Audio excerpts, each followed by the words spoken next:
if your doctor says yes? Can a computer still say no? Watch now.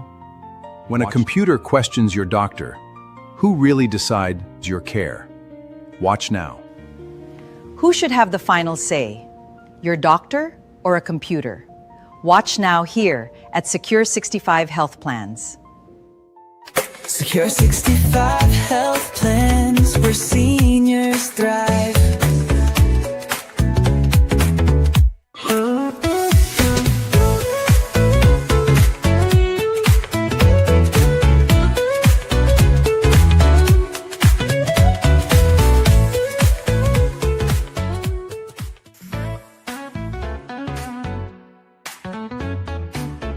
Talk Power Thursday. Medicare's AI experiment. Is a computer standing between you and your doctor? Imagine living with chronic pain, not a little soreness, not the kind of discomfort that disappears after a warm bath or a good night's sleep. I'm talking about the kind of pain that affects the way you walk, the way you sleep, the way you work, and the way you live. Your doctor knows your story. Your doctor has examined you. Your doctor has reviewed your records and determined that you need a medical procedure. So, you have received the same treatment before, and it helped you.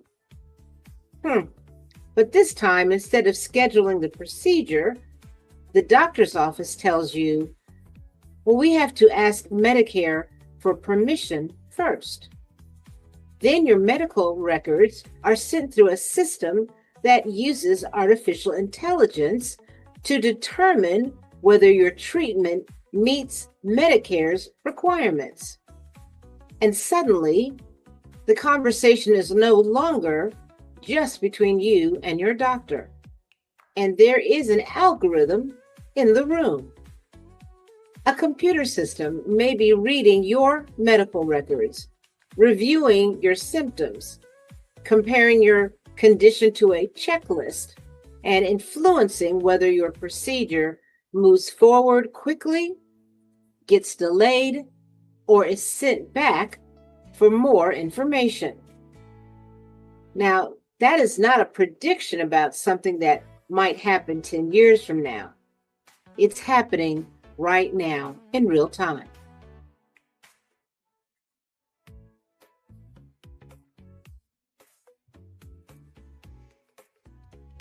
A constant battle in the U.S. healthcare system is the fight between insurers and providers over the cost of medical procedures and who foots the bill. Both sides are turning to artificial intelligence to make their case. New data from early-stage venture capital firm Menlo Ventures finds U.S. health insurers and hospitals spent $1.4 billion on AI last year in the fight over medical bills. That's triple what was spent in 2024. United Health Group says it plans to spend $1.5 billion on AI in 2026, expecting to save nearly $1 billion this year. HCA Healthcare, the country's largest publicly traded hospital chain, says it expects to save $400 million this year using AI cost-saving initiatives. But lawsuits from patients claim insurance companies are using the tech to wrongfully deny coverage for essential services. Right now, Medicare is requiring prior authorizations. Vanilla Medicare, the government Medicare, the good Medicare, is copying the most horrible practice that private healthcare has, which is prior authorizations. If you look on TikTok, search for prior authorizations, you'll see thousands or more recordings of doctors having to sit on the phone and argue with these people who don't know medicine, explaining why they're denying their patient coverage. This is what we hate about private healthcare more than anything. And now the Trump administration is bringing this horrible practice to Medicare. The worst part is they're hiring AI companies to deny the claims. The AI companies will get a percentage of money saved for denying claims. What the hell was that? Did you see that? Okay, so this is an emergency. That means if you need surgery, an AI bot is going to decide whether you're covered or not. And if they decide you're not covered, then the AI company who denied your claim will get a percentage of the money the government saves, that taxpayer money. So your taxpayer money is going to go to an AI company for denying your claim. Are you kidding me? This is what our government's doing. Our government is paying AI companies to deny Medicare claims and give them a share of the profits saved from your tax dollars. I don't want to have to argue on the phone with a bot because I need my gallbladder taken out. It's ridiculous. Welcome to Talk Power Thursday, where we discuss the issues affecting your healthcare, your finances, your future, and your power to make informed decisions. Today, we're talking about Medicare's new artificial intelligence experiment. And it's called the Wasteful and Inappropriate Service Reduction Model, also known as WISER. And yes, the government apparently decided that a program using artificial intelligence needed a name that sounded like it had already reached the correct conclusion. Medicare's new AI called Wiser gets paid to deny claims. It went live in January 2026, and about a dozen procedures now need AI approval first, and the companies running it get paid based on how much they save by denying care. I don't know about you, but that sounds pretty alarming. Federal government just built an AI that decides whether your Medicare gets approved. It launched in 6 states in January. In Texas, it denied 38% of requests on its first pass. Well, Congress voted unanimously last week to kill it. So a federal AI program has been rejecting Medicare patients' medical procedures since January 1st, and most people have actually never heard of it. It's called WISER. That stands for the Wasteful and Inappropriate Service Reduction. It was launched by CMS, or the Centers for Medicare and Medicaid Services, in 6 states. This included New Jersey, Ohio, Oklahoma, Texas, Arizona, and Washington. The program uses artificial intelligence run by private for-profit vendors to review prior authorization requests for certain Medicare procedures. This includes steroid injections for back pain, cervical fusion surgery, arthroscopic knee procedures. Things doctors have been ordering for their patients for decades are now running through an algorithm first. So here's what the data shows. In Texas, only 62% of prior authorization requests received initial approval. After physicians appealed, that number climbed to 84%. For context, the national Medicare Advantage approval rate is 92%, which means the AI is denying things that human reviewers later approve more than a third of the time. An Arizona pain medicine physician told Medscape the denials reflect, in his words, fundamental misunderstanding of the anatomy and technical aspects of certain procedures. So the part that should concern everyone here is that the vendors running this AI get paid per review. They have a financial incentive to deny. The American Hospital Association called that structure inherently biased. Okay? So a 2024 Senate review tools prior authorization, they saw denials climb by 16 times. The Electronic Frontier Foundation sued the federal government in March just to find out how the algorithm works because CMS never made that methodology public. Well, in May, the Government Accountability Office ruled that the program should have been submitted to Congress before launch. That opened a 60-day window for lawmakers to force a repeal vote. Well, that window closes July 11th. Last week, the House Appropriations Committee voted unanimously, both parties, to block any federal funding for WISER in 2027. This is the preview of what AI-assisted decision-making looks like at scale with no oversight, no transparency, and financial incentives. The WISER story here is a cautionary tale for every business and every person using artificial intelligence. There, number one, must be human in the loop. Number two, there must be governance. And number three, there needs to be a defined set of parameters on how things work right up front. So we're going to explain what the program is, why Medicare created it, which states and procedures are effective, what doctors are reporting, what the government says, and what you should do if your care becomes delayed. We're also going to talk about, I think, the larger issues, because that's important. Should artificial intelligence play a role in deciding whether you receive health care? I just got off the phone with my health insurance and I said, hey guys, why did you deny my claim? And they said, hey girl, sorry, we're actually using AI now. So the AI said that this claim is not good. And I was like, oh hey, can you tell me why? because I went to a doctor I've been to in the past, at a location I've been to in the past, with an insurance I've had in the past. Should be all good, right? Should be very chill. And they said, no, we can't tell you why it got denied. As someone that works professionally with AI all day, I love a good AI.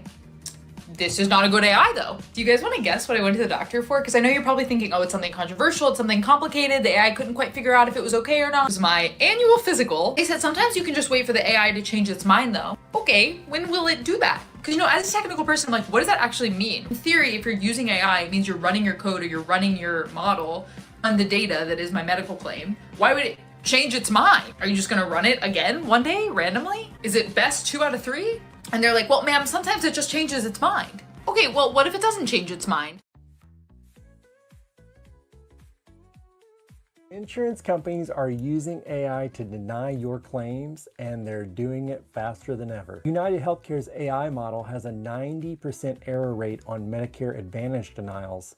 90%. They used it anyway. Here's how it works. You go to the hospital, you get care, you submit a claim, but before any human can read it, an algorithm decides whether or not you get paid. These AI systems are trained on historical claims data, which means they're trained on historical bias. If your diagnosis looks statistically expensive, the model will flag it. Denial issued, case closed. Now here's the part that should make you furious. The insurance companies, they don't have to tell you an AI model made that decision. There's no federal law requiring disclosure. Now, here's the interesting part. The part nobody is talking about. These AI denial engines are built on the same large language model architecture as ChatGPT. The same technology your kids use to write an essay is now deciding whether your chemotherapy is medically necessary.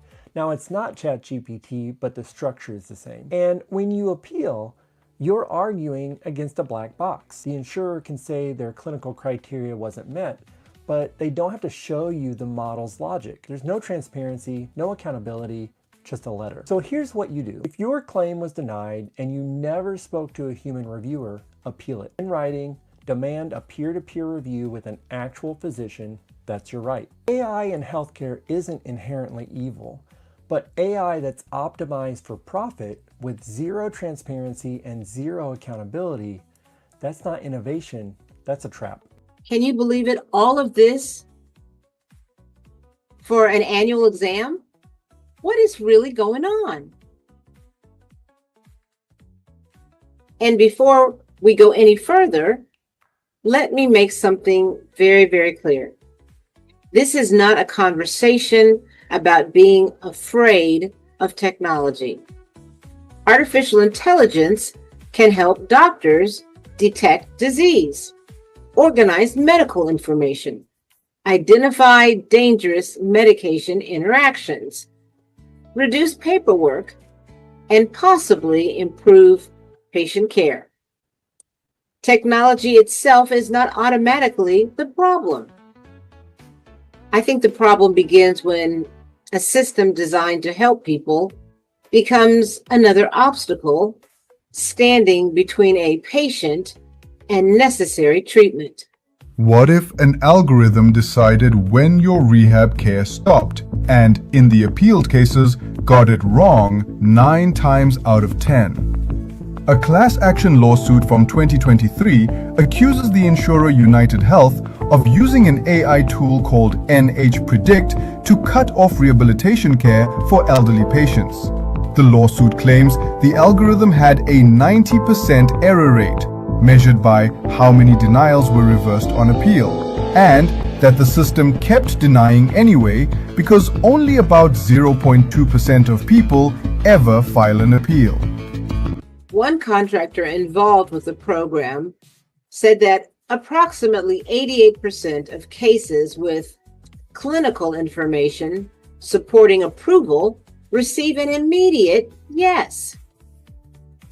CMS has promoted a goal of returning decisions within 72 hours. Now, you guys, that sounds promising. And immediate approval is better than waiting days or weeks. A well-designed system could help a doctor's office submit records once, receive a quick answer, schedule the procedure, and move forward without repeated phone calls. Sounds good, right? Now, if that happened consistently, artificial intelligence could reduce administrative work rather than increase it. But the experience reported by a number of patients and healthcare professionals, well, has been very, very different. Over 90% of physicians say that they believe that the prior authorization process harms their patients, that it delays care, that it denies care. Today we're talking about the AMA's latest survey on prior authorization and its impact on physicians and patients. Joining us to discuss the key takeaways is AMA President Dr. Bruce Scott in Louisville, Kentucky. I'm Todd Unger, AMA's Chief Experience Officer in Chicago. Dr. Scott, welcome back. Well, thank you very much. It's a pleasure to be here with you. Well, prior auth is a huge topic of conversation for everyone.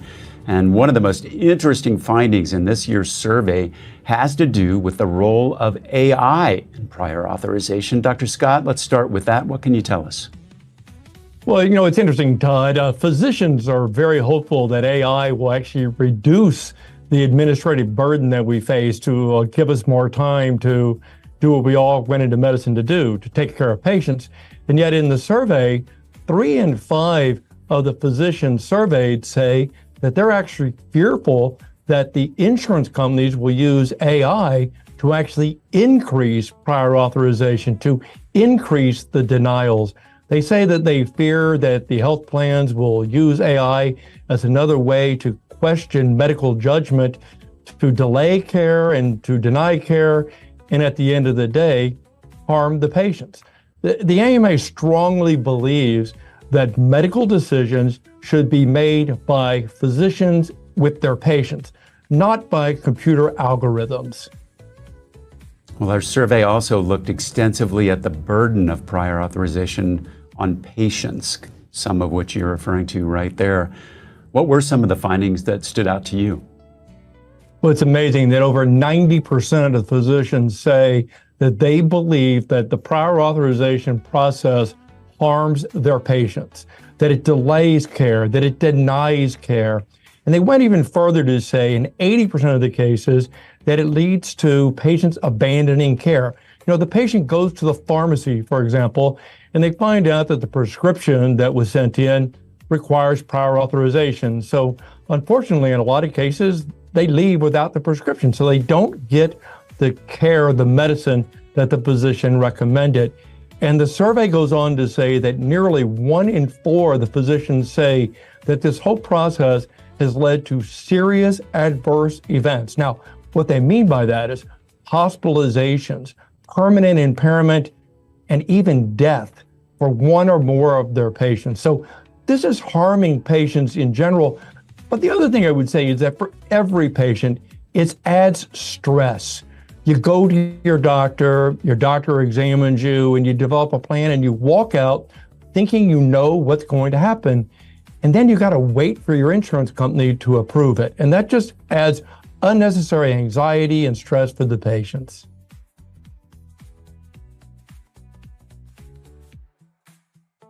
Doctors and their staffs have described confusion, errors, payment backlogs, overlooked documentation, repeated requests for information, and delays that extend much further than 72 hours.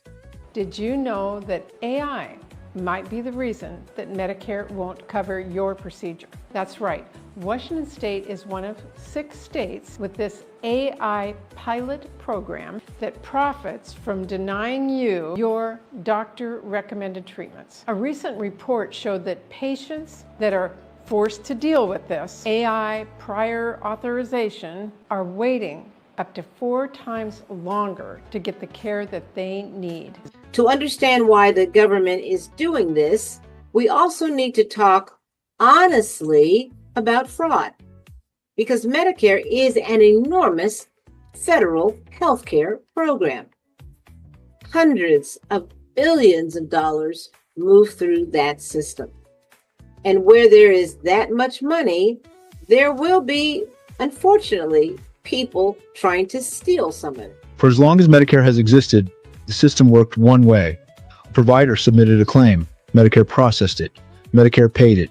Then, sometimes months later, sometimes years later, investigators would look at what was paid and try to figure out what was real and what was fraud. Pay first, ask questions later. Fraudsters built entire criminal empires on that model. By the time investigators caught up, the money was in offshore accounts, luxury cars, and Bulgari necklaces. That model ended in 2026. This year, the Department of Health and Human Services deployed advanced artificial intelligence tools directly inside Medicare's payment systems. The AI does not wait for investigators to find fraud after the fact. It watches every single claim in real time. It flags suspicious patterns before payment is approved. It freezes suspicious payments before a dollar moves. The results from this year's national takedown tell the story. Across 25 enforcement actions, HHSOIG and CMS successfully prevented fraudulent organizations from receiving more than $10 billion that was scheduled to be paid by Medicare. $10 billion caught, frozen, before it ever left the government. In one scheme alone, $4.45 billion was scheduled to go out. The AI stopped all but $41 million of it. Dr. Mehmet Oz put it simply.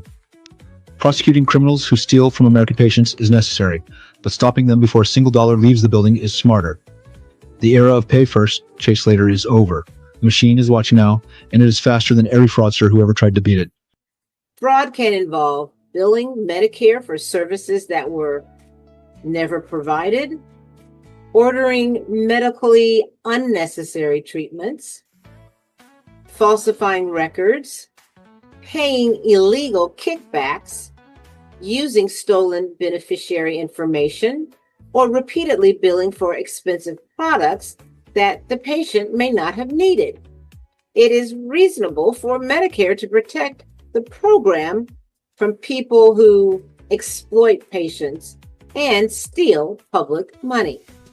Now, fraud does not just hurt the government, you guys. It threatens Medicare's financial stability, so we can understand that. It can expose patients to unnecessary procedures. It can increase costs for everyone. And when dishonest providers manipulate the system, honest doctors and patients eventually become trapped under additional rules created to stop the dishonest ones.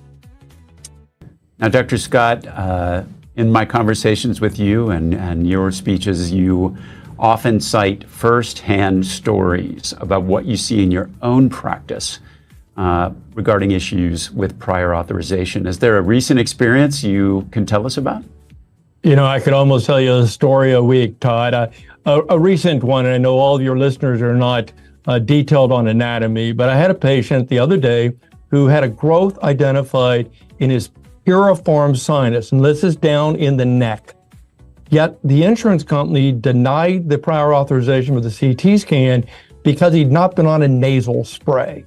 So they were obviously thinking that the piriform sinus was in the nose.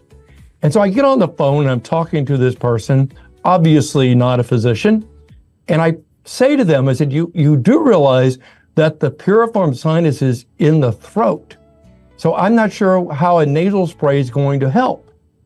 But there's silence on the other end of the phone as it becomes clear that this person who's making the insurance company's decision doesn't even know the anatomy. Yet they're going to make the decision. This makes no sense at all. Hard to argue with that. And the fact that you have so many stories about just this kind of problem, it's pretty distressing.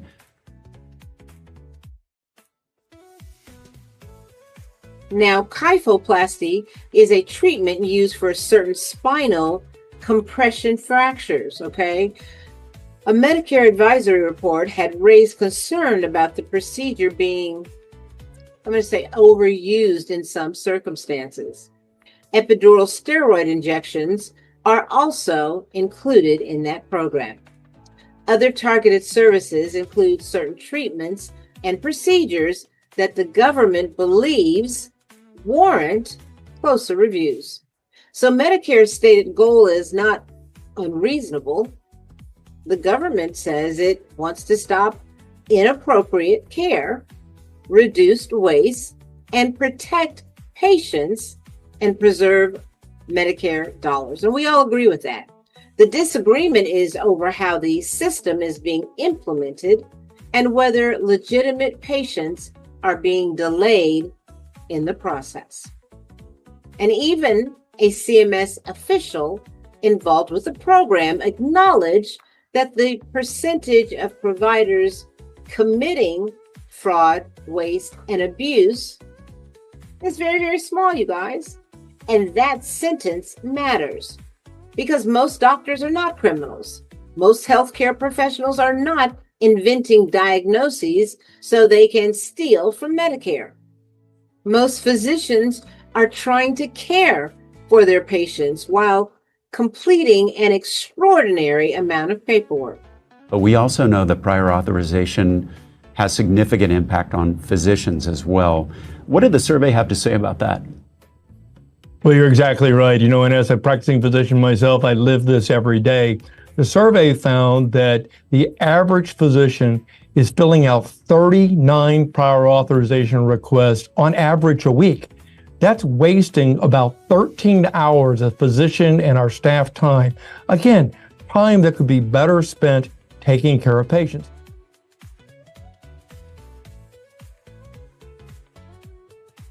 If the dishonest providers represent a small percentage of the healthcare system, then the government must be careful not to design a solution that treats every doctor and every patient like a suspect. And that is the balance Medicare must get right. Fight fraud aggressively, but don't create a system so burdensome that innocent patients become collateral damage. And it becomes much more serious, you guys, when a person is waiting for pain treatment or even surgery. The report described nearly 100 patients within the University of Washington's medical system who were, waiting for epidural injections. And because of these delays, well, it made it difficult, and they're all connected to Wiser. And that is not a theoretical concern. Those are real patients waiting for real treatments. A New Jersey physician described a patient who needed a procedure for back pain. Again, okay? But by the time the authorization arrived, the patient had already gone to the hospital for more expensive care. That's what happens with too much time, right? And I want you to think about the contradiction because the program is intended to save Medicare money. But if a patient can't get timely outpatient treatment and ends up in an emergency room or hospital, the delay may produce a larger bill than the original procedure would have cost. And you know what? That's not saving money. That is moving the costs from one part of the healthcare system simply to another. Now we come to one of the most troubling allegations in this report that I want to share with you. Some doctors believe the system may be misreading or inventing information. In artificial intelligence, this is sometimes called hallucination. As artificial intelligence increasingly becomes part of daily life, both its benefits and its pitfalls are becoming apparent. Take medical centers. Many of them use an AI-powered tool called Whisper to transcribe patients' interactions with their doctors. But researchers have found that it sometimes invents text. It's what's known in the industry as hallucinations. That raises the possibility of errors like misdiagnosis. Garance Burke is an Associated Press global investigative reporter who's been looking into this. Garance, I first want to give folks an example of what researchers found. Here's what a speaker said. And after she got the telephone, he began to pray. Simple sentence. But here's what was transcribed. Then he would, in addition to make sure I didn't catch a cold, he would help me get my shirt, kill me, and he began to pray. What sorts of other hallucinations have been found? Yeah, so in talking with more than a dozen engineers and academic researchers, my co-reporter Hilke Schellman and I found that this particular AI-powered transcription tool makes things up that can include racial commentary, sometimes even violent rhetoric. And of course, what we're talking about here, incorrect words regarding medical diagnoses. So that obviously leads to a lot of concerns about its use, particularly in really sensitive settings like in hospitals. We asked OpenAI about this, and here's what they told us. They said, "We take this issue seriously and are continually working to improve the accuracy of our models, including reducing hallucinations. For Whisper, our usage policies prohibit use in certain high-stakes decision-making contexts, and our model card for open source use includes recommendations against use in high-risk domains." Given those warnings, why do so many medical centers use this? I think we're at a time when a lot of healthcare systems are looking to AI and AI agents to do things that human beings do more efficiently and at scale. There's a lot of talk about the promise for AI to help unlock new kinds of diagnoses in electronic healthcare records that haven't been possible before. But here's really the concern, is that if these AI models are not, up to the task of the very kind of precise and specific language that is used to analyze these kinds of electronic health records, we could end up with some really problematic transcriptions that have nothing to do with what a patient actually told the doctor. In healthcare settings, did you find any places that checked the accuracy of these transcriptions? There are some places that have adopted OpenAI's Whisper model and really sought to fine-tune it, and then keep the original audio, say, of what the doctor discussed with the patient, so they can fact-check that original recording against whatever the AI model wrote down as having been said. But we did find one company that just threw out the original audio, which obviously, could raise some real red flags if what the AI said transpired is really the only record that exists. Is there any government regulation of this, or the possibility of government regulation? There has not been real rigorous regulation of this kind of use of AI-powered transcription models. What we're seeing is that, healthcare systems themselves really took note of our reporting and started asking a lot of questions about whether their use of this AI model was the best way to go forward. So I think we may see a certain amount of self-regulation, and we'll see what happens under the new Trump administration. You mentioned that it sometimes adds racial commentary. Is there any effect or potential effect on the equity issues in medicine? Well, I think, one of the issues that we ran across here is this AI model just inserting the word Black in a transcription that some of the researchers analyzed. So if you have an AI tool that is just kind of fabricating racial content, you do have to wonder how that could possibly add to some of the racial disparities that we've seen historically in healthcare settings. Is there anything patients can do to protect themselves? We spoke to one person who said that she decided to opt out of having her daughter's doctor's visit recorded simply because she had concerns about the privacy of their family's intimate medical history being shared with a big tech company. So I think there are some opt-out provisions that patients can look into. I do know that a lot of these models are being fine-tuned by hospitals and healthcare systems that really do have patients' well-being in mind. But as with everything involving AI, it's a good opportunity for patients to check in as to how their data is being used and who actually ends up with ownership of it. Garance Burke of the Associated Press, thank you very much. Thanks so much for having me.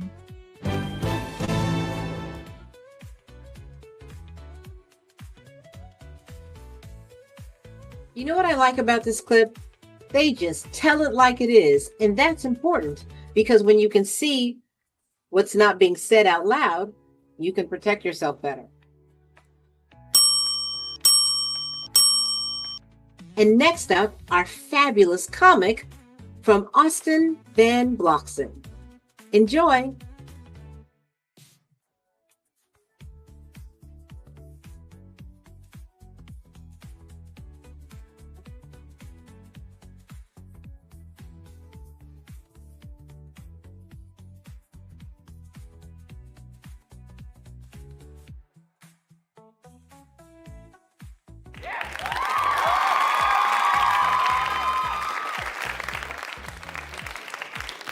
Thanks, Austin. You always bring the laughter. Okay, you guys, you needed that because we're going deeper into AI and Wiser.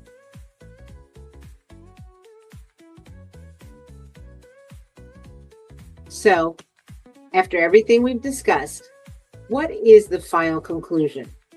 Is Medicare secretly handing every healthcare decision to a computer? No, I don't think so.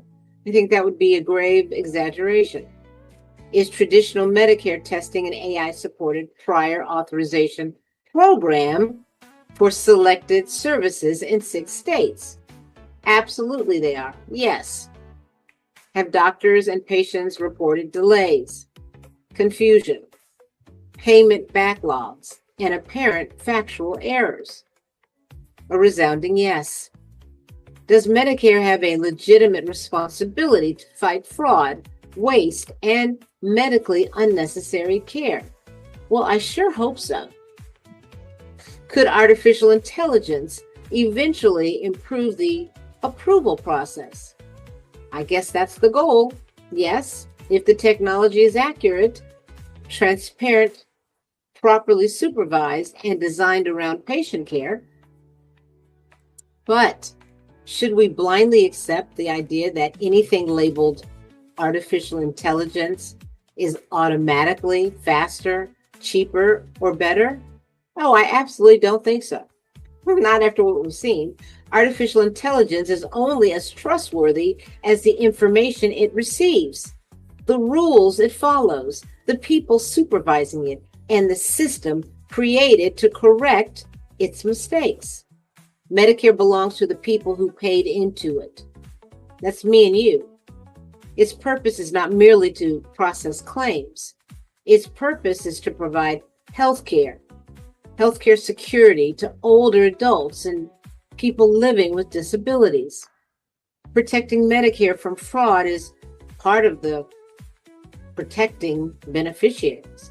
But protecting beneficiaries from unnecessary delays must be an important part of the mission too. Both things can be true. We can fight fraud and defend patient access. We can use innovation and demand accountability. We can support artificial intelligence and insist on human judgment. That is the standard Medicare must meet. And as this pilot continues, we will be watching. We will be asking whether approval times improve. We'll be asking whether the payment backlogs are truly resolved. We'll be asking whether inaccurate decisions are being corrected. We'll be asking whether patients receive timely care. And we will be asking whether this experiment remains limited or begins moving into additional procedures and states. Because a small pilot program today can become national policy tomorrow. And by the time most people discover what changed, the new system may already be in place. That's why we talk about these issues now, you guys, not to frighten you, but to prepare you, not to make you distrust every new technology, but to help you ask the right questions, and not to tell you what to think. No, but to give you enough information to think for yourself. I'm Moné Swann, and this is Talk Power Thursday. Artificial intelligence may be entering Medicare, but your intelligence, your voice, and your right to participate in your healthcare decisions still matter. So don't surrender your power to a confusing letter, a delayed approval, an incorrect computer record, or a system that hopes you will become too tired to keep asking questions. Stay informed, keep your records, know your rights, ask for help, and never forget that behind every claim number, is a human life. Please like this program, subscribe to Secure 65 Health Plans, and share it with someone who needs to know what is happening in Medicare right now. Okay, you guys, so until next time, stay happy, stay healthy, stay informed, stay protected, stay empowered, and as always, stay golden. Love you guys. Bye.